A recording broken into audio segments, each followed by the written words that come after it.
Hello and welcome to the Empire of the Kop Podcast. With us here today, we have Peter Kenny-Jones and regular Steve Carson. I'll be your host, Farrell Keeling, and we're going to be discussing a number of topics today, starting off with a 2-1 win at St Mary's Stadium to ensure that Liverpool keep in the title race. There's still the hope. There's 1 point separating us and league leaders Manchester City, but Manchester City have the home advantage against Aston Villa. But we're going to kick off, of course, with Southampton to start with. Steve, 9 changes made. Klopp gambled, but the gamble paid off. And given the context of fatigue starting to set in, we've got the 2 vital games, two games that could potentially decide whether we end the season with 2 trophies, 3 trophies, or hopefully the historic 4. Yeah, it just shows the depth that we've got to the squad. It's crazy. You're best off ignoring social media sometimes when you're watching the game, because you'll see people questioning Klopp's decision making, and we're too far gone now. We don't need to be questioning what Klopp's doing week in, week out. He was proven right to put in these players, to put his faith in these players, and he said after the game, I think his line was that it's like having some Ferraris in the garage, and the way that Minamino played, and obviously Firmino was excellent as well. And, all the players that we haven't seen so much in recent months, like Curtis Jones and Harvey Elliott, were outstanding. So, it just really shows that squad depth that we've got now, which, we've not enjoyed, certainly over the last decade. We've not enjoyed a squad depth this good. It's one of the big reasons we're actually able to compete with Manchester City at the minute, and we're probably the only team that can compete with them in the league. And that is all down to squad depth and management, recruitment. It goes right down to the core of the club. It was a great performance. Really good to see some of the, B cast kind of getting the moment to shine. Especially Taki, obviously, is a big reason we've got a domestic double already. So it was nice to see him get a moment, especially at a stadium where he found quite a bit of joy recently. No, Taki's an interesting one, and I'll get to that in more detail once we get to sort of the next topic. But when you're sort of looking at the players, and rightly say, squad depth has played such an important role this season. Klopp came out in his post-match press and said it was a crime that Taki doesn't play more games, but then you could sort of get in a position where, you've got Salah, you've got Mane, Jota, even Origi, so many sort of quality options there. It's difficult for these players to get regular game time, but when they do come on, boy, do they contribute. Pete, was this the kind of performance you were expecting? Because it almost felt like, given the amount of changes made, you'd expect a massive drop-off in quality, but it seemed that everyone was raring to go. There was cohesion on the pitch. What did you make of that performance? Yeah, well, I think similar to probably what Steve said. You looked at social media and even like the reporters on Sky and everything. They're all saying, that they were worried about what's going to happen and all that type of stuff. And obviously, you wear a little bit when you see the team and there's 9 changes. That's always going to mean a drop-off in quality, but I still felt like they were maybe underplaying them a bit. That back 5, you're confident with them playing in most games, so that we were more than capable. And then, obviously, if you've got Diogo Jota and Bobby Firmino in the front 3, and what Minamino's done this season, obviously there's a few changes in the middle, but again, they're all great players, and that's the point Klopp was making, wasn't it? We have got an unbelievable squad, and it was probably a little bit of a worry. But as soon as they started playing, I think you just thought, this is Liverpool, isn't it? This is what we do. And I think Carragher said after the game, it reminded him of when we played our under-23s against Everton, still got the win. It was nowhere near as bad as that squad, probably, but it's just that winning ethos that goes all the way through the club. You can see that, the players we've got, that's the reason that we've won the Carabao Cup and the FA Cup. We've had maybe more favourable draws than we have done in a few years, but also our second-string squad is so strong. And, Origi came on. Oxlade-Chamberlain didn't get to play. You've still got those players on the bench for your second choice team. It just shows how good we are at the moment, and it's that winning mentality, and it just obviously runs through everyone. And it was a big game, but it didn't feel it. It just felt like we were in control, and we always seemed to, even when we went behind, it felt like we'll still find our way back into this. And that's just, I think it's testament to obviously all the players, but mainly Jurgen Klopp for what he's done to all of those players, that they have the same mentality, whether they play 1 minute in the season or they play every game. 61 games played so far. Having booked our place in Paris for the Champions League final, the Wolves game coming up, that will take the total to 63 games played. I mean, the stress in terms of fatigue on this Liverpool squad is absolutely immense. But again, key men popping up, playing their part. And again, Joel Matip with the big header in the second half to steal the 3 points for Liverpool. I mean, there was a bit of, I think it's absolutely atrocious defending, in fairness, on Southampton's part, and it somehow loops the keeper. But I'm just going to pose this one to you, Steve, because I feel it's subject to a bit of ridicule. But then I do genuinely think Joel Matip is one of Liverpool's best players this term. I mean, we know how undervalued defenders can be generally. It's the men who put in the goals that get the recognition. And obviously, Matip only has a few to his name. He's a centre half. That's to be expected. But is there a shout to be had there for him being a potential player of the season contender?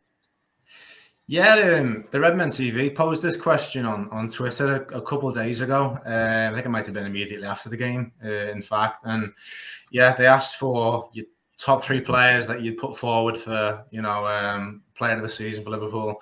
Understandably, Luis Diaz was up there as well, but he's been amazing for half a season. It's not his fault he came in January, so I mean he's sort of maybe a little bit out of the discussion for me. I think next season he certainly could push on, but I mean that aside, the 3 players that I put forward was Mo Salah, Alisson, and Joel Matip. I think Joel Matip is heavily underrated by everyone outside the club. I don't think they fully understand the caliber of player we're talking about. People always look to Virgil van Dijk as the main man at the back for Liverpool, and that is correct. But Joel Matip this season has put in performances that arguably he's slightly outshone Virgil van Dijk, and that's absolutely not a bad thing. It's certainly not a comment on Van Dijk. It is more of a comment on Matip. But make no mistake, that's 2 world-class centre-halves there. And then waiting in the wings, you've got another couple of world-class centre-halves. It's a brilliant position for Liverpool to be in. I think Matip is really a bit of a expert to something that we've seen Agger doing a number of years ago. Daniel Agger would pick up the ball in his own area and then somehow would march 40, 50 yards up the pitch and spray a pass out wide or one down the middle. And that sort of contribution, it can be invaluable at times. And he's chipped in with the odd goal this season as well. It's a miracle. I don't know what's gone on behind the scenes, but Joel seems to be able to avoid injuries at the minute, touch wood.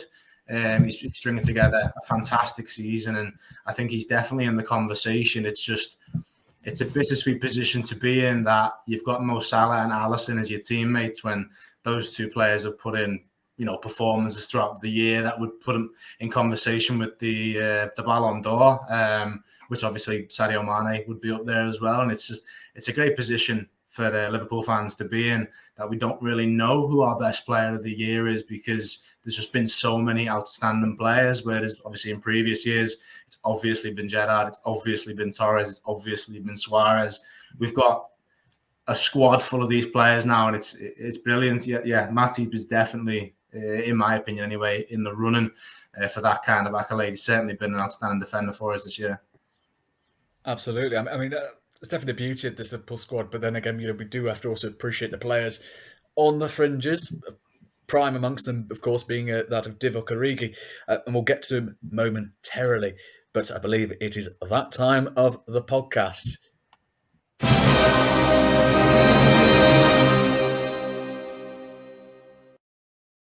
Pete, if you would like to do the honours. Of course. Thank you very much for handing over. And welcome back, everyone, to the Pete Quiz. I'm sure you're all very happy for it. I think it's probably the 5th time we've done it now. And I'm just waiting for my phone to ring for my TV2 for when this goes on the telly. But for now, it's just for you two. And we're going to go back to maybe one that you two have both played before and hopefully enjoyed. So this weekend, as you may know, is the final game of the season before the Champions League final. And obviously, Liverpool have won the European Cup 6 times, as you also may know. And each of those times we played one game before it. Obviously, the whole season came before, but the game before was in 2019. The last time we won it was against Wolves. So as we're playing Wolves again, I thought I would look at the game before the Champions League final on the 6 times that we've won it. So you'll get the home team and the away team. Obviously, Liverpool, it gets you 1 point. The other team gets you 2 points, and you can pick from any of the years that we won the European Cup / Champions League, and you've just got to pick the players, get your points. I'll give you 2 lives again, and then obviously it's up to you whatever year you want to pick. So I will do a coin toss, and who wants to call? Farrell. Oh, I've got. I'll go for heads then. Okay, it is heads. You can either pick the year, or you can pick to go first or second. What would you like? I'll pick the year. Okay, that's fine. So obviously you've got 77, 78, 81, 84, 2005, and 2019. I'm gonna go with 2005. I was hoping you wouldn't play too boring and go 2019. That's good. Okay. So then, Steve, would you like to go first or second? I'll go first. Okay. Well, then we'll hand it over to you. So in 2005, Liverpool played at Anfield against Aston Villa on the 15th of May. It was obviously in the Premier League, and it was, as we know, the last game of the season. What I will warn you is that Liverpool didn't have much to play for, and we're resting ahead of a trip to Istanbul. So that's the clue I will give you as we go in. So, Steve, you are first. 1 point for a Liverpool player, 2 points for the Villa, and 2 lives. Over to you. Okay. I'm gonna say I'm gonna go with Villa, I think. Try and get one of the more difficult ones out of the way, perhaps. Actually, no, I'm not. I'm gonna go with Liverpool. I'm gonna say I feel like Gibril Cisse played. Gibril Cisse started, correct. Yeah. So just a heads up, if your name is sub, you don't lose a life, but you obviously don't get a point. But Gibril Cisse was from the start. Farrell? I'm going to go with Villa. I'm just trying to. I don't know if this is too. I'm trying to think. Bonlahor around at that time. Is that your answer, or are you asking me a question? That's my answer. Go. That is incorrect. Wrong answer. You've lost a life. Not so good when you're on your own, are you? No, I know. It's the flaws are revealed. 1-0 up.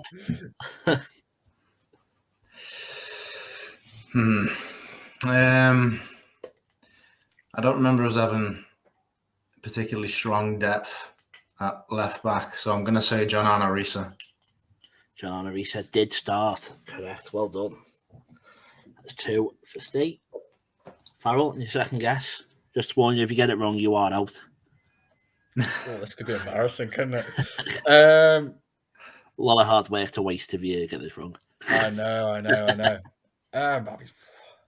I can't imagine there must have been much shifting in terms of the keeper. I'm going to take a stab and say Jerzy Dudek. Wrong. But he was on the bench. He was on the bench. You're not out. Oh my God. But Jerzy Dudek started on the bench. Steve? I'm going to go a bit risky since we just almost lost Farrell. And I'm going to go with Villa, and I'm going to say Petrov. Saying Petrov is a wrong answer. Oh. Not a high score on this one so far. Farrell, Steve's 2 ahead here. You just need 1 Villa player to draw level, but if you get anything wrong, you are out. Oh, this is brutal, isn't it? I'm going to say... Oh, goodness me. Yeah. I'm trying to think of our like fullback cover at the time.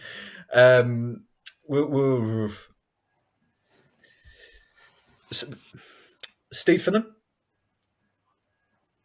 on the bench. Still no point, but you are still alive. So, yeah, there's a lot of changes. Jimmy Traore. There's a lot of changes. Yeah, Jimmy Traore is a wrong answer. Yeah. And you're out. What? Not even on the bench? I thought Jimmy would be there. No, you are out. So, Farrell, you've got 1 life left. You're 2 points behind. See if you can claw this back. All right, Igor Biscan.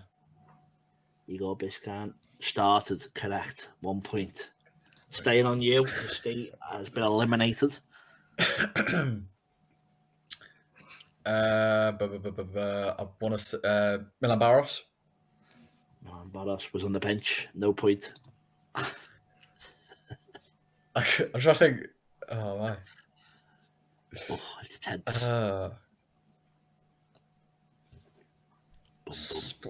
trying to think. Salif Dow. Is a wrong answer. Steve's won. Oh. What a game, 2-1. What was that? He could have had 22, 30. Out of 33 points, you got 3 of them between you. That's pretty bad, isn't it? Do you want to tell us? I'll run through the teams because there was a lot of resting. So Liverpool's team was, and you can pick any of these defenders. I don't know where they're playing. He's got Scott Carson in goal, John Arisa, Maurizio Pellegrino, Hossamy, Jamie Carragher, and Stephen Warnock. I'm guessing maybe Risa was in midfield, but that's how it's lined up there. The midfield then is Harry Kewell, Xabi Alonso, Antonio Nunes, and Igor Biscan. And then up front, Jibril Cisse. And the bench was Dudek, Finnan, Hippier, Haman, and Barros. And then for Villa, maybe there was you probably could have got some of these. Thomas Soderson, and then Ulysses de la Cruz, Mark Delaney, Martin Lawrenson, Gareth Barry, I thought you might have got, Eric Jemba, Nobby Solano, Stephen Davis, Lee Hendry, Darius Vassell, Juan Pablo Angel. I think Villa was probably the way to go. And then Luke Moore, J. Lloyd Samuel, and Carlton Cole came off the bench. So yeah, you didn't do very well, but it was a hard one. And I thought last game of the season might be good because there'll be a few rotations. But Steve, you are crowned the winner of this week's quiz. And yeah, thank you everyone playing along at home, and see you soon. And that has been the peak.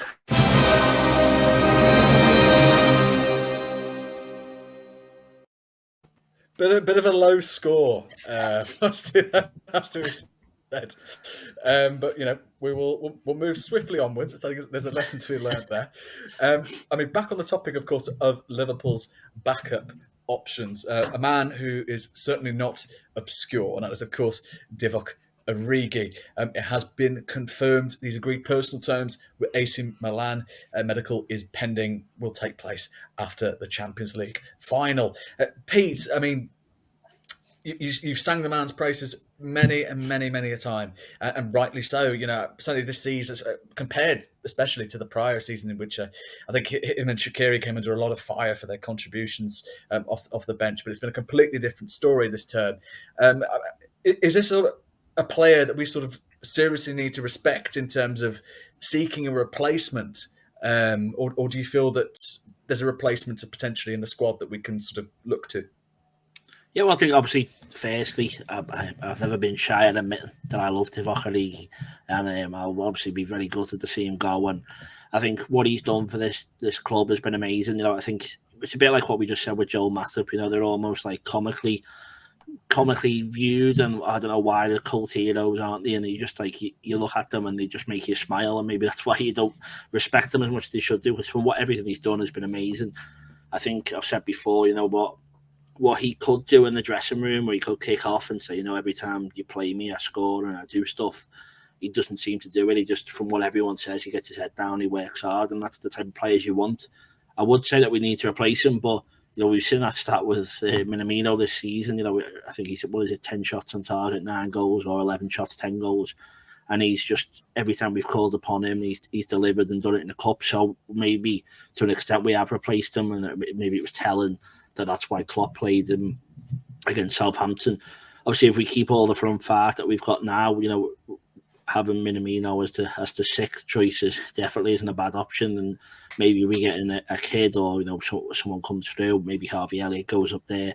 We never know what's going to happen. But I think maybe don't need to necessarily replace him straight away and see how Minamino does with maybe a few more minutes, and especially because we've got the 5 subs in the league next season. But yeah, I just think for Divock, obviously it's maybe come to a time where he's thought, you know, he wants to go and try himself, and it looks like it's going to be AC Milan, and he's going to be handed a lot more football, and you know, hopefully, you know, he can go win the league there next season with them. And and get a few goals under his belt and prove to everyone that he's not a comical figure. He's a really good footballer, and we will miss him, and he definitely deserves the biggest send-off we can give him, which probably will be at Anfield. I'm guessing it'll be similar to what Wijnaldum did when they give him a clap back onto the pitch, and maybe something similar might happen with someone else who we don't know is going to go, because I think the Wijnaldum thing wasn't fully confirmed last season, was it? And he kind of got the clap, so we'll see what happens. But yeah, for Origi, yeah, I'm happy I've ever got to see him play, and what a guy. He's just lovable figure, and he will be missed by everyone forever. And I'm sure whenever he comes back in any colours, he'll be clapped and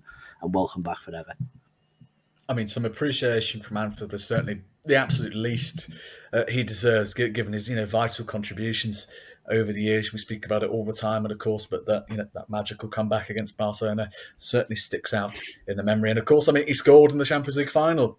I think it is maybe a fact that doesn't come up as much, against Tottenham. Massive contributions from the Belgian. But I mean, Steve, he's going to a top side in AC Milan. They're top of the league currently by 2 points. If my knowledge serves, they can confirm the Serie A title in their final game of the season. I think a win will probably be necessary, because I think Inter's goal difference is quite superior as far as I remember. But talk about the man himself.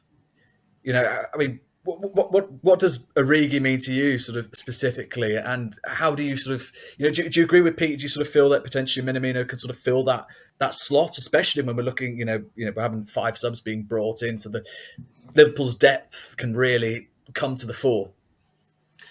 Yeah, I mean, at Liverpool, Divock Origi developed this cult hero status, and I think it works a little bit too well, in that, I think the opposition team might see him coming off the bench and think, oh God, is this guy who scores ridiculous goals, for no reason. He plays 10 minutes and scores. This is what he does. And then it just writes itself from there. I mean, that's not to discredit Origi's abilities. But, I mean, when we've tried to play him 30 plus games in the season, it's never worked out quite as well as the impact sub that he's become over the years. I think in terms of how Liverpool will cope without Origi, I think Pete's right in saying that Minamino could very well inherit that spot in the squad. Whether he's happy with that and wants to maybe go somewhere else and get more game time, that remains to be seen. There's obviously the potential that we could have a Ryan Brewster type situation if one of the young lads comes through and hits the ground running. He could get a few shots in the team, but we've got fantastic depth at the minute. We're not really struggling for goals. I think that'd be fair to say.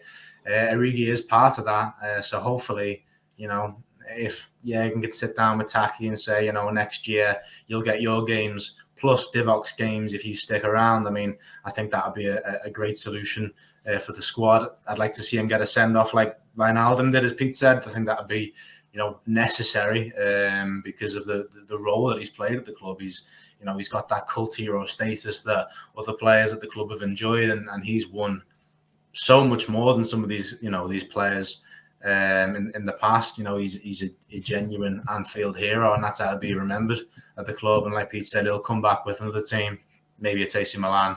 It's looking likely. And yeah, he'll be applauded onto the pitch, and no doubt the fans will sing his name.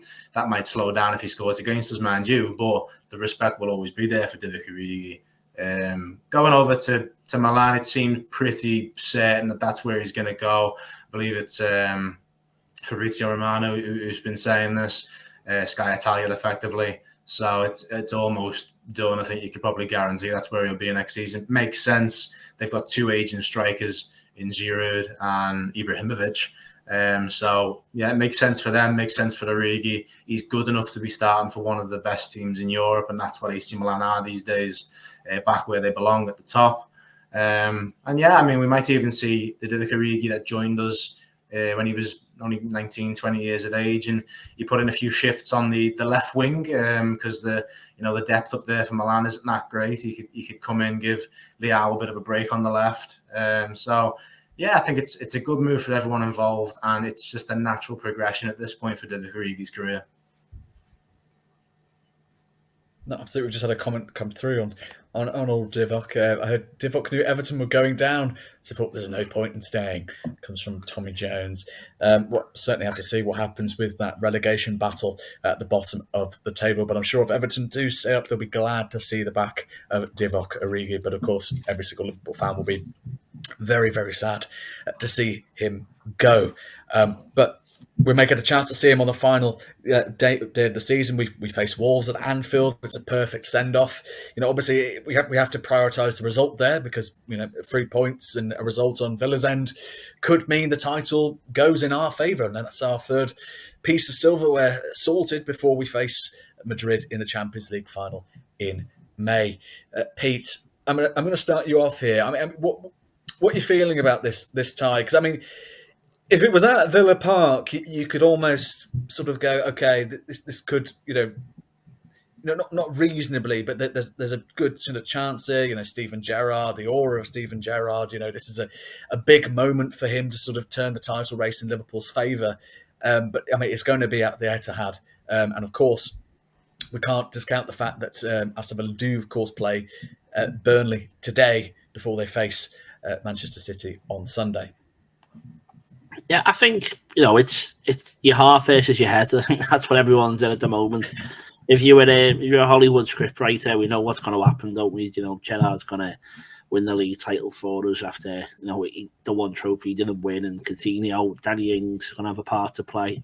Jack Grealish will miss a sitter, and we've won.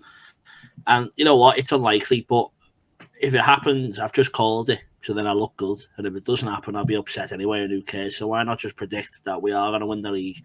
City are going to mess up, because it could happen. There's going to be so much pressure on that game. And you know what?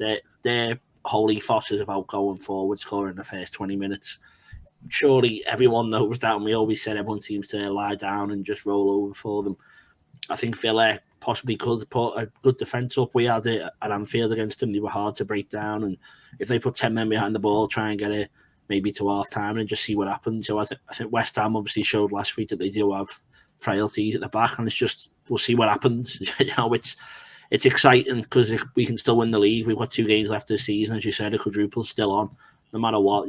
If Klopp's not taught us anything, it's just to think that anything can happen. The impossible can be achieved, and why not? Let's just get behind Villa, and obviously we've got to do our own business. I mean, there's a lot of City fans who are saying that we're being a bit too cocky, that we've already beaten Wolves, which we haven't, and we needed Divock Origi to get us past Wolves earlier in the season. It would be an easy game, but goal difference doesn't matter. It's just about 2 results, and as long as Villa do something and we do something, it could be one of the best days you'll ever see at Anfield. So let's just anticipate that and hope it happens.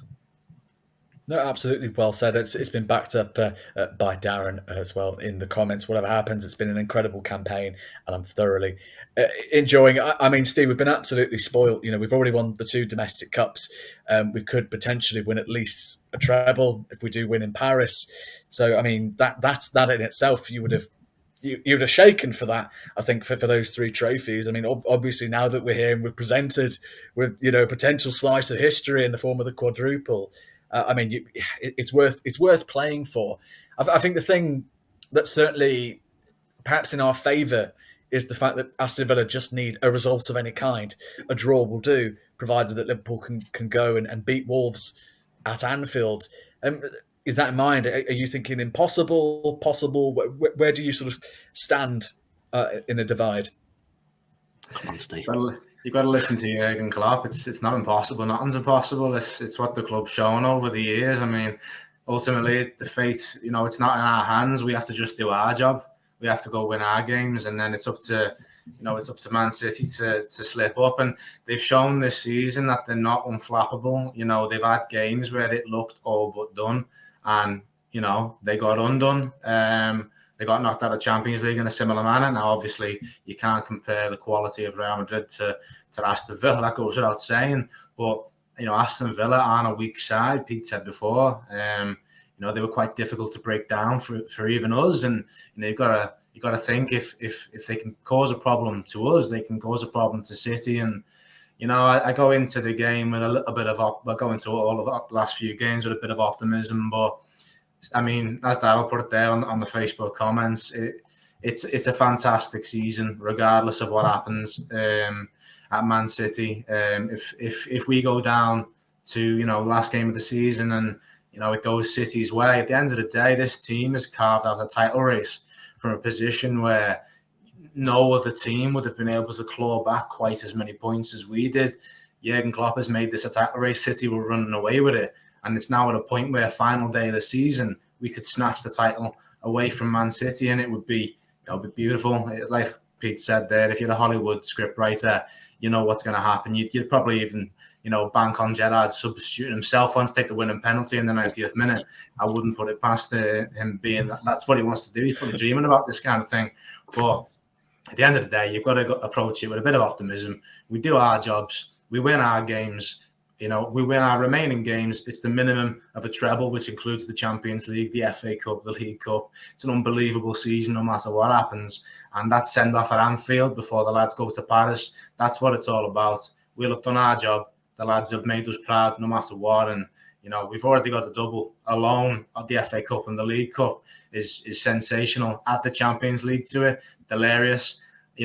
Make it a potential quadruple, and it's never seen before stuff. It's just incredible that we're even having this conversation when 10 years ago we're having completely different discussions about potentially could we drop into the bottom 10 here. It's just incredible what's happened, and we are just it's a great time to be a Red, as everyone keeps saying. It's a completely different stratosphere we're operating in, at the moment. I think it does get lost in the fact that, I think the idea that there's any notion this would be a disappointing season if we don't clinch the quadruple is, understandable as much as it is ridiculous. Because you, if anyone offered you a treble of the domestic cups and the Champions League or domestic cups of the Premier League, you'd bite their hand off. To have that level of success in one season, it is absolutely tremendous, for any club, even for a club like Liverpool that's used to winning trophies, silverware all the time. Lads, let's come to that part of the conversation. I'm not going to jinx things by talking about the scoreline at City. I think we all know what scoreline we'd like to see, but I'm going to focus purely on Liverpool in the upcoming game against Wolves, because ultimately, this could all fall flat on its face if we don't get the 3 points, and we will need the 3 points. So, Pete, I'm going to kick you off. Our bastion of positivity. What scoreline do you see? 1-0 Wolves. I think we had similar than we did the year, where obviously we just had to win and wait on City, and I don't expect us to blow them away in a sense. I think it's just about getting the job done. So I know I normally go to 5s and the 6s, but I think it could be like 2-3-0 in the sense that we just need to get our job done. There's no goal difference. There's a final to think about next week. There's probably people coming off. We don't know whether like Fabinho, Van Dijk, Salah, if they're fit enough to start or if they're going to come off the bench. I think it's going to be maybe another bit of a change squad. And the last 2 games, obviously, we've had the 2-1 wins in the league. I think it's going to be similar to that. But I'll try and stay positive and say we'll win 3-0, which is very conservative for me. But I just think that we'll get the win. We'll just get the job done. It's not, as I say, it's not about showboating or anything. And with another game to come that is of got massive consequences on it, I think, it's the only way that I think Sunday goes bad is if we don't do our job, and we could have done it. That's the only thing that can make it go badly. So I think everyone's going to be thoroughly professional, and maybe Divock off the bench, get the third near the end, at the Kop end. I think that'd be the perfect end to the season in the Premier League, and then we'll all start packing our bags for Paris and see where the season takes us. No, absolutely. Well said. I'm a bit surprised you're not comfortable figures there, but we'll take a 3-1 victory. 3 points. Goal difference ultimately doesn't matter at this stage in time. I can't reasonably see us beating Wolves, by 10 or so goals. Steve, where do you stand on this? Do you reckon it's going to be a bit of a tight one? I think Pete mentioned earlier in the podcast, obviously, they gave us a very good game. Origi had to come on and save us again. Do you see sort of a similar sort of situation here, or can we blow them away? I think there's going to be an element that, the neutrals aren't going to like, but I think the power of Anfield is going to be something here. We've just won the FA Cup. It's going to be rocking for that. Potentially the title on the line, it's going to be rocking for that. Champions League on the horizon, going to be rocking for that. we might not see, an atmosphere at Anfield like this. We might not have seen it for quite some time. I mean, the atmosphere this season's been amazing, but I think there could be a new level this time. It all is all down to Wolves. Liverpool are going to put in a 10 out of 10 performance. I've got absolutely no doubt about that. The confidence riding after winning the FA Cup, the confidence going into the Champions League final.